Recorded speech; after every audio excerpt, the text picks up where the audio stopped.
The Adventure of the Solitary Cyclist. From the years 1894 to 1901 inclusive, Mr. Sherlock Holmes was a very busy man. It is safe to say that there was no public case of any difficulty in which he was not consulted during those 8 years, and there were hundreds of private cases, some of them of the most intricate and extraordinary character, in which he played a prominent part. Many startling successes and a few unavoidable failures were the outcome of this long period of continuous work. As I have preserved very full notes of all these cases, and was myself personally engaged in many of them, it may be imagined that it is no easy task to know which I should select to lay before the public. I shall, however, preserve my former rule, and give the preference to those cases which derive their interest not so much from the brutality of the crime, as from the ingenuity and dramatic quality of the solution. For this reason, I will now lay before the reader the facts connected with Miss Violet Smith, the solitary cyclist of Charlington, and the curious sequel of our investigation, which culminated in unexpected tragedy. It is true that the circumstance did not admit of any striking illustration of those powers for which my friend was famous, but there were some points about the case which made it stand out in those long records of crime from which I gather the material for these little narratives. On referring to my notebook for the year 1895, I find that it was upon Saturday, the 23rd of April, that we first heard of Miss Violet Smith. Her visit was, I remember, extremely unwelcome to Holmes, for he was immersed at the moment in a very abstruse and complicated problem concerning the peculiar persecution to which John Vincent Harden, the well-known tobacco millionaire, had been subjected. My friend, who loved above all things precision and concentration of thought, resented anything which distracted his attention from the matter in hand. And yet, without a harshness which was foreign to his nature, it was impossible to refuse to listen to the story of the young and beautiful woman, tall, graceful, and queenly, who presented herself at Baker Street late in the evening, and implored his assistance and advice. It was vain to urge that his time was already fully occupied, for the young lady had come with the determination to tell her story, and it was evident that nothing short of force could get her out of the room until she had done so. With a resigned air, and a somewhat weary smile, Holmes begged the beautiful intruder to take a seat, and to inform us what it was that was troubling her. "At least it cannot be your health," said he, as his keen eyes darted over her. "So ardent a bicyclist must be full of energy." She glanced down in surprise at her own feet, and I observed the slight roughening of the side of the sole caused by the friction of the edge of the pedal. "Yes, I bicycle a good deal, Mr. Holmes, and that has something to do with my visit to you today." My friend took the lady's ungloved hand, and examined it with as close an attention and as little sentiment as a scientist would show to a specimen. "You will excuse me, I am sure. It is my business," said he, as he dropped it. "I nearly fell into the error of supposing that you were typewriting. Of course, it is obvious that it is music. You observe the spatulate finger ends, Watson, which is common to both professions. There is a spirituality about the face, however." She gently turned it towards the light. "Which the typewriter does not generate. This lady is a musician." "Yes, Mr. Holmes. I teach music." "In the country, I presume, from your complexion?" "Yes, sir, near Farnham, on the borders of Surrey." "A beautiful neighbourhood, and full of the most interesting associations. You remember, Watson, that it was near there that we took Archie Stamford, the forger. Now, Miss Violet, what has happened to you near Farnham, on the borders of Surrey?" The young lady, with great clearness and composure, made the following curious statement. "My father is dead, Mr. Holmes. He was James Smith, who conducted the orchestra at the old Imperial Theatre. My mother and I were left without a relation in the world, except one uncle, Ralph Smith, who went to Africa 25 years ago, and we have never had a word from him since. When father died, we were left very poor, but one day we were told that there was an advertisement in the Times, inquiring for our whereabouts. You can imagine how excited we were, for we thought that someone had left us a fortune. We went at once to the lawyer, whose name was given in the paper. There we met two gentlemen, Mr. Carruthers and Mr. Woodley, who were home on a visit from South Africa. They said that my uncle was a friend of theirs, that he had died some months before, in great poverty in Johannesburg, and that he had asked them with his last breath to hunt up his relations, and see that they were in no want.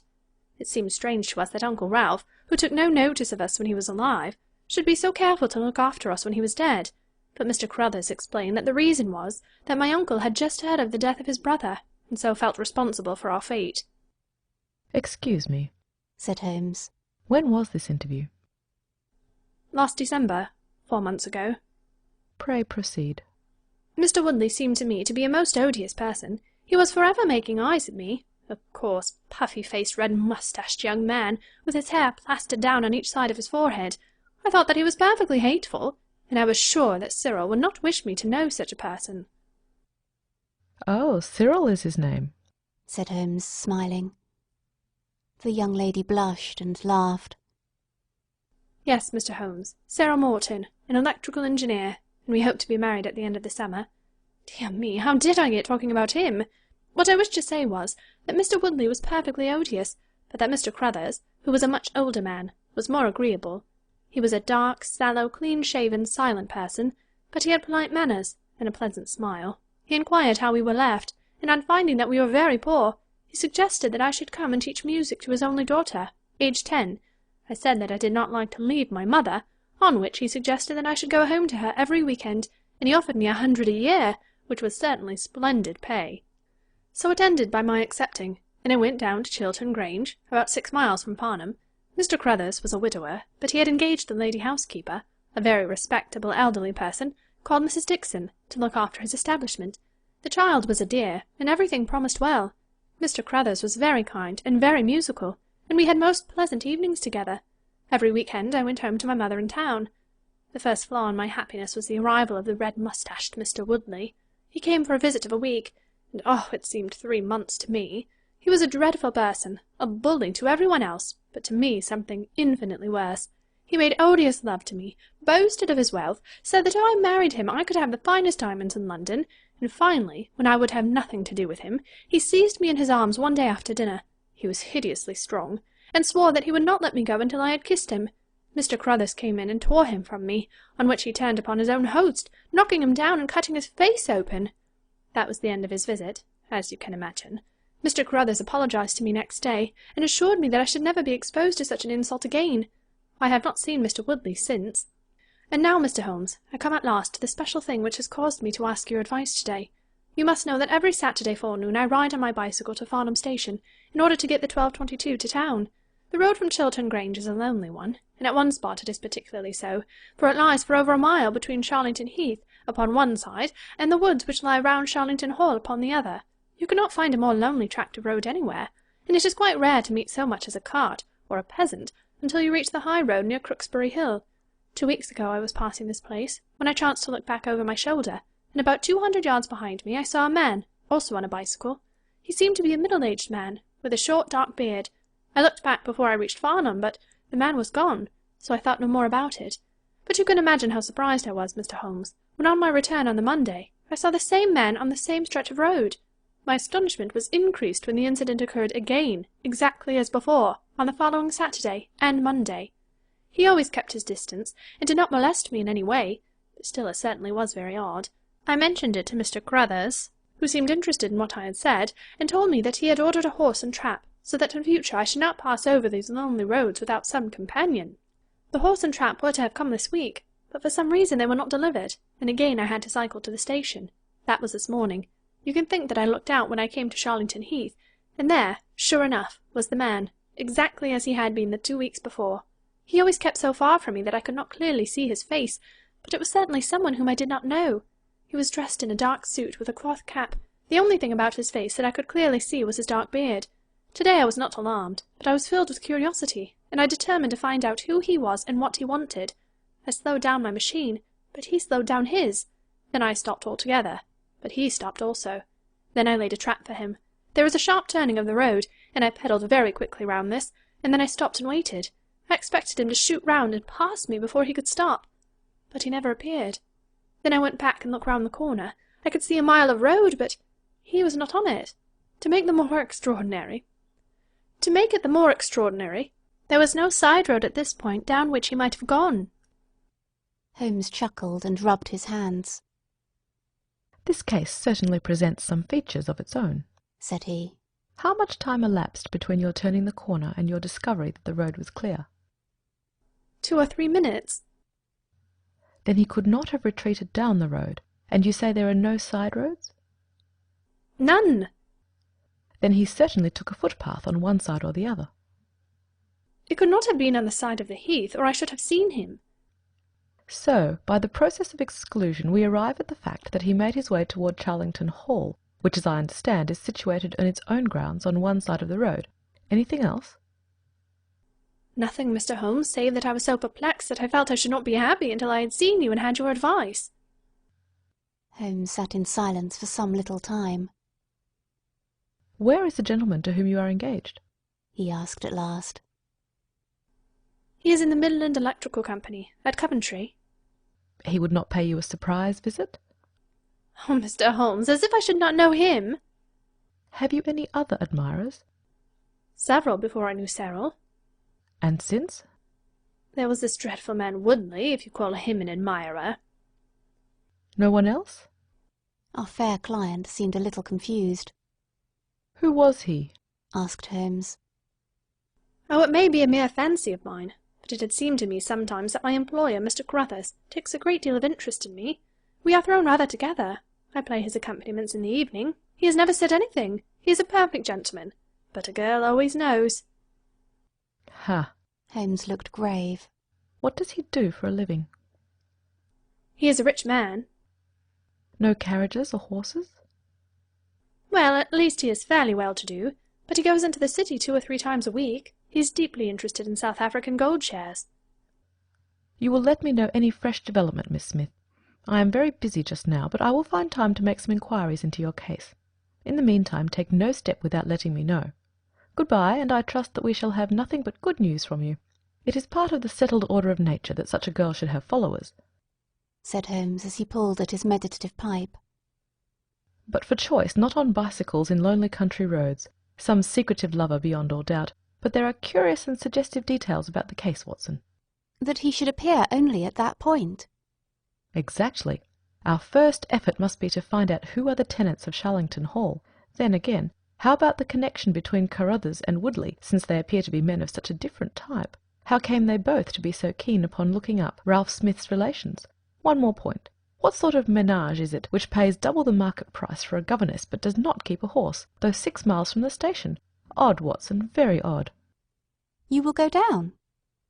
No, my dear fellow, you will go down. This may be some trifling intrigue, and I cannot break my other important research for the sake of it. On Monday you will arrive early at Farnham. You will conceal yourself near Charlington Heath. You will observe these facts for yourself, and act as your own judgment advises. Then, having inquired as to the occupants of this hall, you will come back to me and report. And now, Watson, not another word of the matter until we have a few solid stepping-stones on which we may hope to get across to our solution. We had ascertained from the lady that she went down upon the Monday by the train which leaves Waterloo at 9:50, so I started early and caught the 9:13. At Farnham Station I had no difficulty in being directed to Charlington Heath. It was impossible to mistake the scene of the young lady's adventure, for the road runs between the open heath on one side and an old yew hedge upon the other, surrounding a park which is studded with magnificent trees.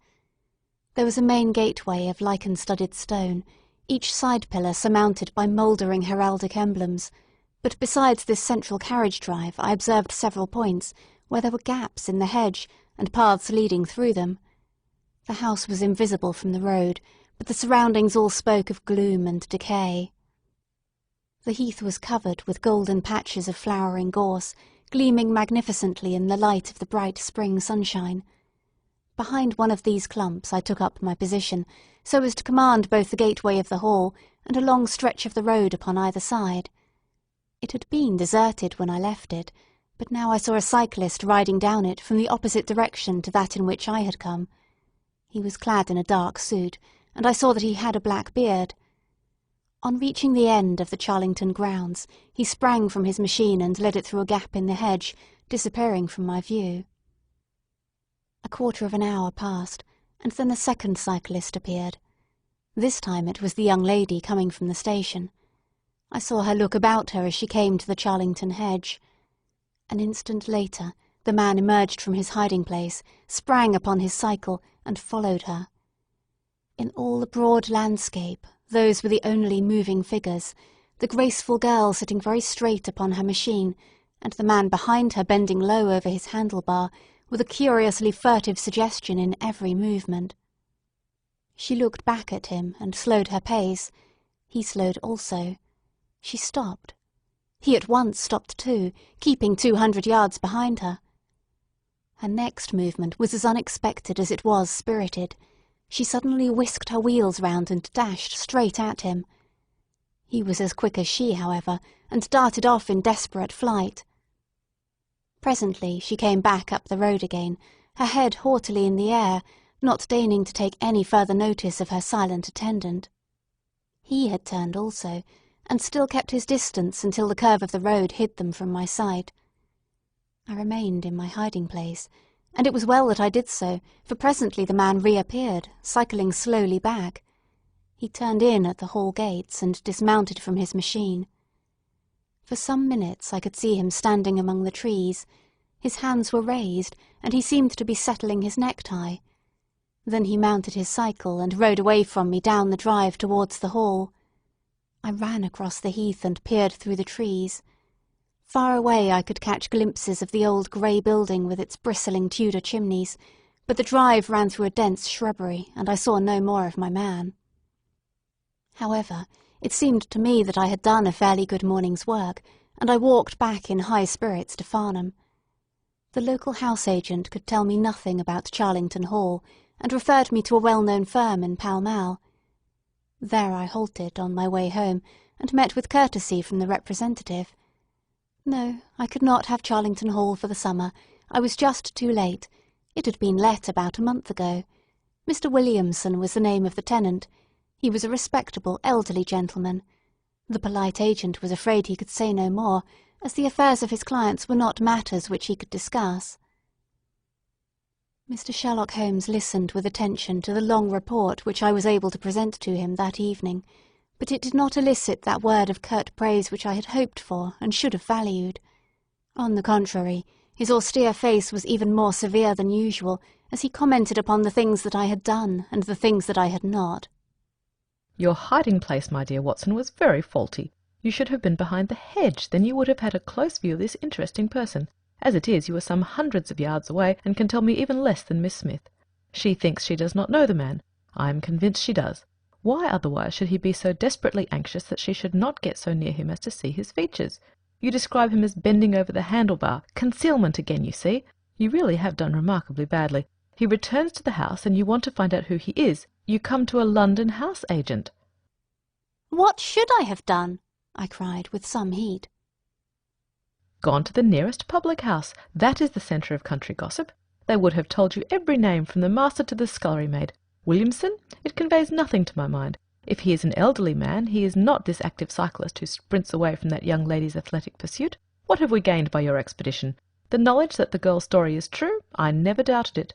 That there is a connection between the cyclist and the hall? I never doubted that either. That the hall is tenanted by Williamson? Who's the better for that? Well, well, my dear sir, don't look so depressed. We can do little more until next Saturday, and in the meantime I may make 1 or 2 inquiries myself. Next morning we had a note from Miss Smith, recounting shortly and accurately the very incidents which I had seen, but the pith of the letter lay in the postscript. I am sure that you will respect my confidence, Mr. Holmes, when I tell you that my place here has become difficult, owing to the fact that my employer has proposed marriage to me. I am convinced that his feelings are most deep and most honourable. At the same time, my promise is of course given. He took my refusal very seriously, but also very gently. You can understand, however, that the situation is a little strained. Our young friend seems to be getting into deep waters, said Holmes thoughtfully, as he finished the letter. The case certainly presents more features of interest and more possibility of development than I had originally thought. I should be none the worse for a quiet, peaceful day in the country, and I am inclined to run down this afternoon and test 1 or 2 theories which I have formed. Holmes's quiet day in the country had a singular termination, for he arrived at Baker Street late in the evening, with a cut lip and a discoloured lump upon his forehead, besides a general air of dissipation which would have made his own person the fitting object of a Scotland Yard investigation. He was immensely tickled by his own adventures, and laughed heartily as he recounted them. I get so little active exercise that it is always a treat, said he. You are aware that I have some proficiency in the good old British sport of boxing. Occasionally it is of service. Today, for example, I should have come to very ignominious grief without it." I begged him to tell me what had occurred. "I found that country pub which I had already recommended to your notice, and there I made my discreet inquiries. I was in the bar, and a garrulous landlord was giving me all that I wanted. Williamson is a white-bearded man, and he lives alone with a small staff of servants at the Hall. There is some rumour that he is or has been a clergyman, but one or two incidents of his short residence at the Hall struck me as peculiarly unecclesiastical. I have already made some inquiries at a clerical agency, and they tell me that there was a man of that name in orders, whose career has been a singularly dark one. The landlord further informed me that there are usually week-end visitors, a warm lot, sir, at the Hall, and especially one gentleman with a red moustache, Mr. Woodley by name, who was always there. We had got as far as this when who should walk in but the gentleman himself, who had been drinking his beer in the tap-room and had heard the whole conversation. Who was I? What did I want? What did I mean by asking questions? He had a fine flow of language, and his adjectives were very vigorous. He ended a string of abuse by a vicious backhander, which I failed to entirely avoid. The next few minutes were delicious. It was a straight left against a slogging ruffian. I emerged as you see me. Mr. Woodley went home in a cart. So ended my country trip, and it must be confessed that, however enjoyable, my day on the Surrey border has not been much more profitable than your own." The Thursday brought us another letter from our client. "You will not be surprised, Mr. Holmes," said she, "to hear that I am leaving Mr. Crothers' employment. Even the high pay cannot reconcile me to the discomforts of my situation. On Saturday I come up to town, and I do not intend to return. Mr. Crothers has got a trap, and so the dangers of the lonely road, if there ever were any dangers, are now over. As to the special cause of my leaving, it is not merely the strained situation with Mr. Crothers, but it is the reappearance of that odious man, Mr. Woodley. He was always hideous, but he looks more awful than ever now, for he appears to have had an accident, and he is much disfigured. I saw him out of the window, but I am glad to say I did not meet him. He had a long talk with Mr. Crothers, who seemed much excited afterwards. Woodley must be staying in the neighbourhood, for he did not sleep here, and yet I caught a glimpse of him again this morning, slinking about in the shrubbery. I would sooner have a savage wild animal loose about the place. I loathe and fear him more than I can say. How can Mr. Crothers endure such a creature for a moment? However, all my troubles will be over on Saturday." "So I trust, Watson, so I trust," said Holmes gravely. "There is some deep intrigue going on round that little woman, and it is our duty to see that no one molests her upon that last journey. I think, Watson, that we must spare time to run down together on Saturday morning and make sure that this curious and inclusive investigation has no untoward ending." I confess that I had not, up to now, taken a very serious view of the case, which had seemed to me rather grotesque and bizarre than dangerous. That a man should lie in wait for and follow a very handsome woman is no unheard-of thing, and if he has so little audacity that he not only dared not address her, but even fled from her approach, he was not a very formidable assailant. The ruffian Woodley was a very different person, but, except on one occasion, he had not molested our client, and now he visited the house of Carruthers without intruding upon her presence. The man on the bicycle was doubtless a member of those week-end parties at the Hall of which the publican had spoken, but who he was, or what he wanted, was as obscure as ever. It was the severity of Holmes's manner, and the fact that he slipped a revolver into his pocket before leaving our rooms, which impressed me with the feeling that tragedy might prove to lurk behind this curious train of events. A rainy night had been followed by a glorious morning, and the heath-covered countryside, with the glowing clumps of flowering gorse, seemed all the more beautiful to eyes which were weary of the duns and drabs and slate-greys of London. Holmes and I walked along the broad, sandy road, inhaling the fresh morning air and rejoicing in the music of the birds and the fresh breath of the spring. From a rise of the road on the shoulder of Crooksbury Hill, we could see the grim Hall bristling out from amidst the ancient oaks, which, old as they were still younger than the building which they surrounded. Holmes pointed down the long tract of road which wound, a reddish-yellow band, between the brown of the heath and the budding green of the woods. Far away, a black dot, we could see a vehicle moving in our direction. Holmes gave an exclamation of impatience. "I have given a margin of half an hour," said he. "If that is her trap, she must be making for the earlier train. I fear, Watson, that she will be past Charlington before we can possibly meet her." From the instant that we passed the rise, we could no longer see the vehicle, but we hastened onward at such a pace that my sedentary life began to tell upon me, and I was compelled to fall behind. Holmes, however, was always in training, for he had inexhaustible stores of nervous energy upon which to draw. His springy step never slowed until suddenly, when he was 100 yards in front of me, he halted, and I saw him throw up his hand with a gesture of grief and despair. At the same instant, an empty dog-cart, the horse cantering, the reins trailing, appeared round the curve of the road and rattled swiftly towards us. "Too late, Watson, too late!" cried Holmes as I ran panting to his side. "Fool that I was not to allow for that earlier train! It's abduction, Watson, abduction! Murder, heaven knows what! Block the road! Stop the horse! That's right! Now jump in and let us see if I can repair the consequences of my own blunder." We had sprung into the dog-cart, and Holmes, after turning the horse, gave it a sharp cut with the whip, and we flew back along the road. As we turned the curve, the whole stretch of road between the Hall and the heath was opened up. I grasped Holmes's arm. "That's the man!" I gasped. A solitary cyclist was coming towards us. His head was down and his shoulders rounded, as he put every ounce of energy that he possessed onto the pedals. He was flying like a racer. Suddenly he raised his bearded face, saw us close to him, and pulled up, springing from his machine. That coal-black beard was in singular contrast to the pallor of his face, and his eyes were as bright as if he had a fever. He stared at us and at the dog-cart. Then a look of amazement came over his face. "Hello, stop there!" he shouted, holding his bicycle to block our road. "Where did you get that dog-cart? Pull up, man!" he yelled, drawing a pistol from his side pocket. "Pull up, I say, or by George I'll put a bullet into your horse."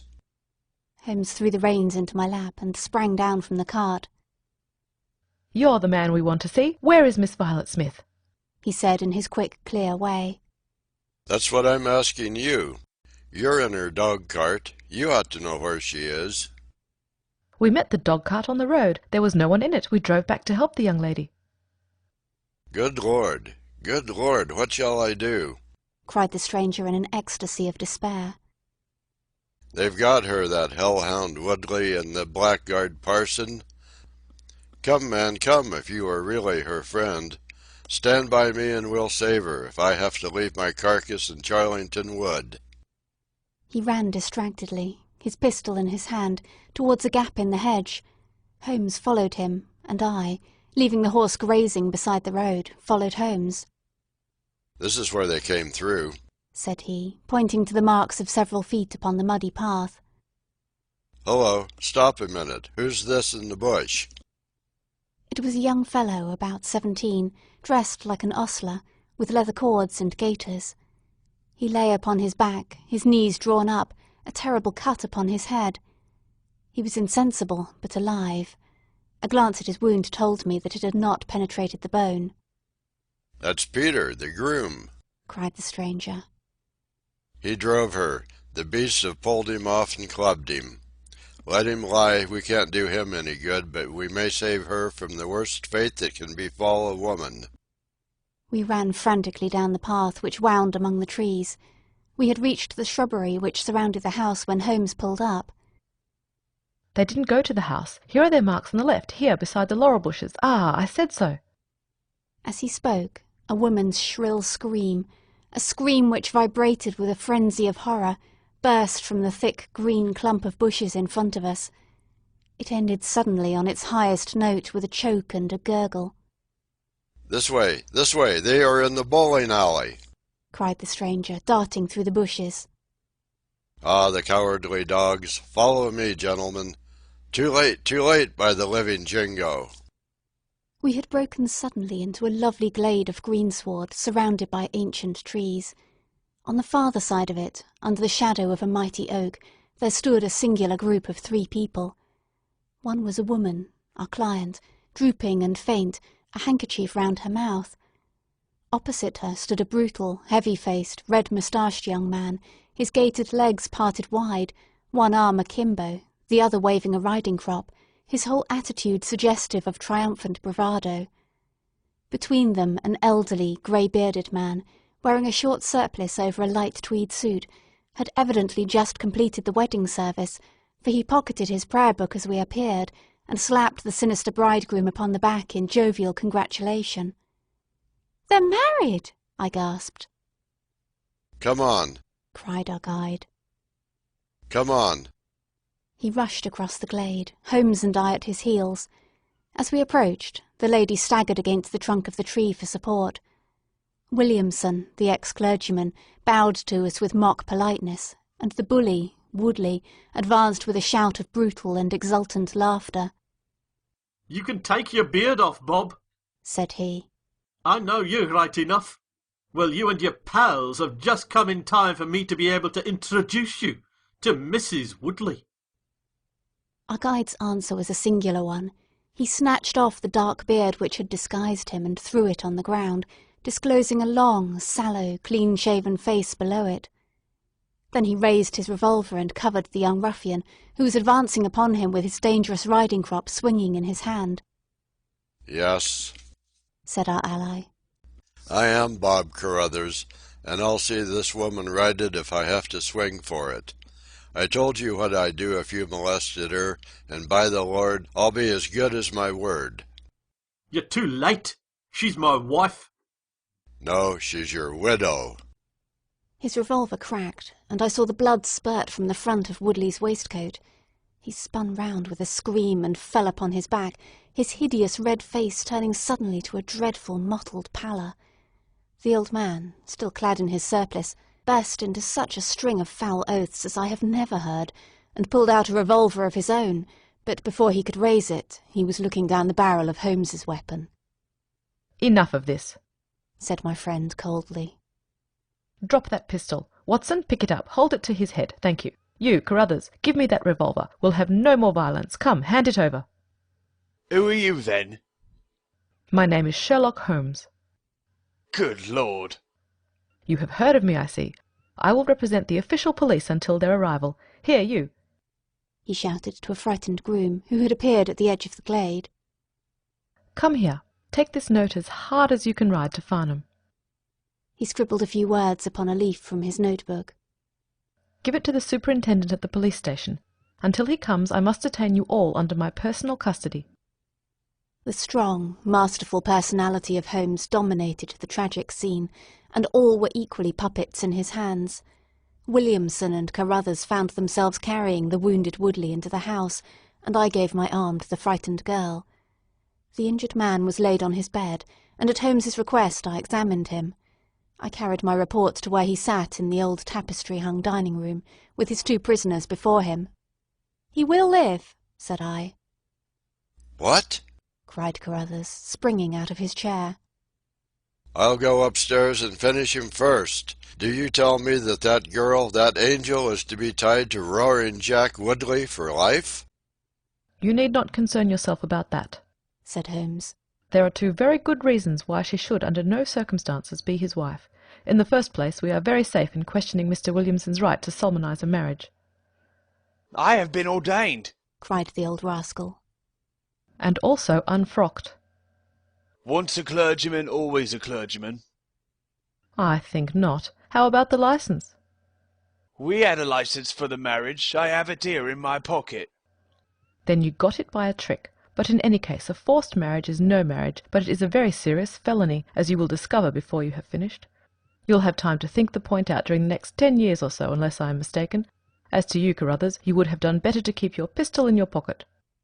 "I began to think so, Mr. Holmes, but when I thought of all the precautions I had taken to shield this girl, for I loved her, Mr. Holmes, and it is the only time that ever I knew what love was, it fairly drove me mad to think that she was in the power of the greatest brute and bully in South Africa, a man whose name is a holy terror from Kimberley to Johannesburg. Why, Mr. Holmes, you'll hardly believe it, but ever since that girl has been in my employment, I never once let her go past this house, where I knew the rascals were lurking, without following her on my bicycle, just to see that she came to no harm. I kept my distance from her, and I wore a beard, so that she would not recognize me, for she is a good and high-spirited girl, and she wouldn't have stayed in my employment long if she had thought that I was following her about the country roads. Why didn't you tell her of her danger? Because then, again, she would have left me, and I couldn't bear to face that. Even if she couldn't love me, it was a great deal to me just to see her dainty form about the house and to hear the sound of her voice. Well, said I, you call that love, Mr. Carruthers, but I should call it selfishness. Maybe the two things go together. Anyhow, I couldn't let her go. Besides, with this crowd about, it was well that she should have someone near to look after her. Then, when the cable came, I knew they were bound to make a move. What cable? Carruthers took a telegram from his pocket. That's it, said he. It was short and concise. The old man is dead. Said Holmes. I think I see how things worked, and I can understand how this message would, as you say, bring them to a head. But while you wait, you might tell me what you can. The old reprobate with the surplice burst into a volley of bad language. By heaven, said he. If you squeal on us, Bob Carruthers, I'll serve you as you served Jack Woodley. You can bleat about the girl to your heart's content, for that's your own affair. But if you round on your pals to this plain-clothes copper, it will be the worst day's work that you ever did. Your reverence need not be excited, said Holmes, lighting a cigarette. The case is clear enough against you, and all I ask is a few details for my private curiosity. However, if there's any difficulty in your telling me, I'll do the talking, and then you will see how far you have a chance of holding back your secrets. In the first place, 3 of you came from South Africa on this game. You, Williamson, you, Carruthers, and Woodley. Lie number 1, said the old man. I never saw either of them until 2 months ago, and I have never been in Africa in my life, so you can put that in your pipe and smoke it, Mr. Busybody Holmes. What he says is true, said Carruthers. Well, well, 2 of you came over. His reverence is our own homemade article. You had known Ralph Smith in South Africa. You had reason to believe he would not live long. You found out that his niece would inherit his fortune. How's that, eh? Carruthers nodded, and Williamson swore. She was next of kin, no doubt, and you were aware that the old fellow would make no will. Couldn't read or write, said Carruthers. So you came over, the 2 of you, and hunted up the girl. The idea was that one of you was to marry her, and the other have a share of the plunder. For some reason Woodley was chosen as the husband. Why was that? We played cards for her on the voyage. He won. I see.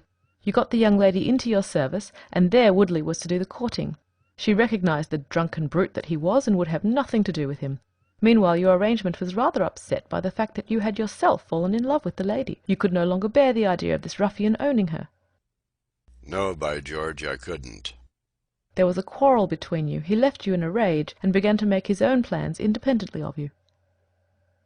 It strikes me, Williamson, there isn't very much that we can tell this gentleman, cried Carruthers with a bitter laugh. Yes, we quarreled, and he knocked me down. I am level with him on that, anyhow. Then I lost sight of him. That was when he picked up with this outcast padre here. I found that they had set up housekeeping together at this place on the line that she had to pass for the station. I kept my eye on her after that, for I knew there was some devilry in the wind.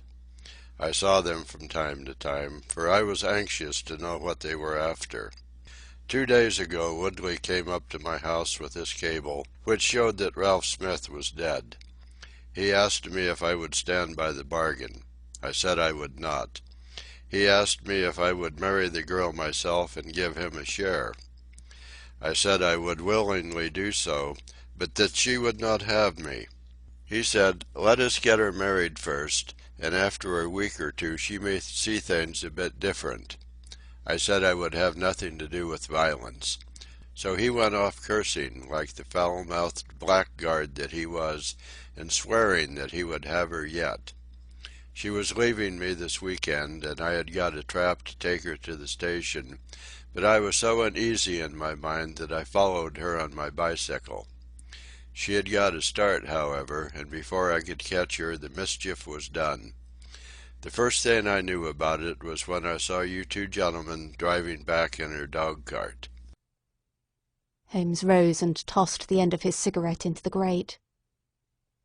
"I have been very obtuse, Watson," said he. "When in your report you said that you had seen the cyclist, as you thought, arrange his necktie in the shrubbery, that alone should have told me all. However, we may congratulate ourselves upon a curious and in some respects a unique case. I perceive 3 of the county constabulary in the drive, and I am glad to see that the little ostler is able to keep pace with them. So it is likely that neither he nor the interesting bridegroom will be permanently damaged by their morning's adventures. I think, Watson, that in your medical capacity you might wait upon Miss Smith, and tell her that if she is sufficiently recovered, we shall be happy to escort her to her mother's home. If she is not quite convalescent, you will find that a hint that we were about to telegraph to a young electrician in the Midlands would probably complete the cure. As to you, Mr. Carruthers, I think that you have done what you could to make amends for your share in an evil plot. There is my card, sir, and if my evidence can be of help in your trial, it shall be at your disposal." In the whirl of our incessant activity, it has often been difficult for me, as the reader has probably observed, to round off my narratives, and to give those final details which the curious might expect. Each case has been the prelude to another, and the crisis once over, the actors have passed forever out of our busy lives. I found, however, a short note at the end of my manuscript dealing with this case, in which I have put it upon record that Miss Violet Smith did indeed inherit a large fortune, and that she is now the wife of Cyril Morton, the senior partner of Morton and Kennedy, the famous Westminster electricians. Williamson and Woodley were both tried for abduction and assault, the former getting 7 years and the latter 10. Of the fate of Carruthers I have no record, but I am sure that his assault was not viewed very gravely by the court, since Woodley had the reputation of being a most dangerous ruffian, and I think that a few months was sufficient to satisfy the demands of justice. End of Section 4.